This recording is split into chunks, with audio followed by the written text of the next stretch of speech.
പെൺകുട്ടികളുള്ള മാതാപിതാക്കളുടെ ഏറ്റവും വലിയൊരു ടെൻഷനാണ് പേൻ ശല്യം. അതും ഇനി ക്ലാസ്സസ് ഒക്കെ ആരംഭിച്ചു കഴിഞ്ഞാൽ തന്നെ പെൺകുട്ടികളുടെ തല നിറച്ച് പേനും ഈരും അതിന്റെ മുട്ടയൊക്കെ ആയിട്ട് ഭയങ്കര ബുദ്ധിമുട്ടും ചൊറിച്ചിലൊക്കെ ആയിരിക്കും. ഇതിന് പലരും ഹെവി ആയിട്ടുള്ള ഹാർഡ് കെമിക്കൽസ് യൂസ് ചെയ്യും, അതുപോലെ തന്നെ ഷാംപൂസ് ഒക്കെ യൂസ് ചെയ്യാറുണ്ട്. ഇതുമൂലം ഒന്നെങ്കിൽ അലർജിക് റിയാക്ഷൻ പോലെ വരാം, അതല്ലാന്നുണ്ടെങ്കിൽ അതിനുശേഷം കഠിനമായ മുടി കൊഴിച്ചിലും വരാം. അപ്പൊ വീട്ടിൽ തന്നെ നമുക്ക് ചെയ്യാവുന്ന ഒരു ലളിതമായ ഒരു മാർഗം എന്ന് പറയുന്നത് വെളിച്ചെണ്ണയോ അതിൽ വേപ്പെണ്ണയോ തലയിൽ നന്നായി പുരട്ടി ഒരു അരമണിക്കൂർ അല്ലെങ്കിൽ 1 മണിക്കൂർ വെച്ച ശേഷം പാൻ ചീർപ്പ് ഉപയോഗിച്ച് ചീകി കളയുക. ഇതിന്റെ ഗുണം എന്താന്ന് വെച്ച് കഴിഞ്ഞാൽ നമ്മുടെ മനുഷ്യന്മാരെ പോലെ പേനിന് മൂക്കോ ലങ്സോ ശ്വാസകോശമോ ഒന്നുമില്ല. ഇതിന്റെ ശരീരത്തിന്റെ ഇരുവശങ്ങളിലായിട്ടുള്ള ശ്വാസദ്വാരം സ്പൈറക്കിൾസിലൂടെയാണ് ഓക്സിജൻ കിട്ടുന്നത്.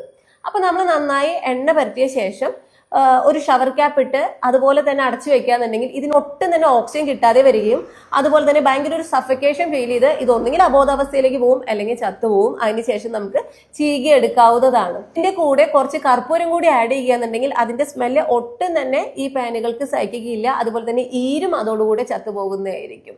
നിങ്ങളുടെ സുഹൃത്തുക്കൾക്ക് ആർക്കെങ്കിലും ഇതുപോലെ ഭയങ്കരമായിട്ടുള്ള പാൻ ശല്യം ഉണ്ടെന്നുണ്ടെങ്കിൽ തീർച്ചയായും ഈ വീഡിയോ അവരിലേക്ക് അയച്ചു കൊടുക്കുക. Thank you.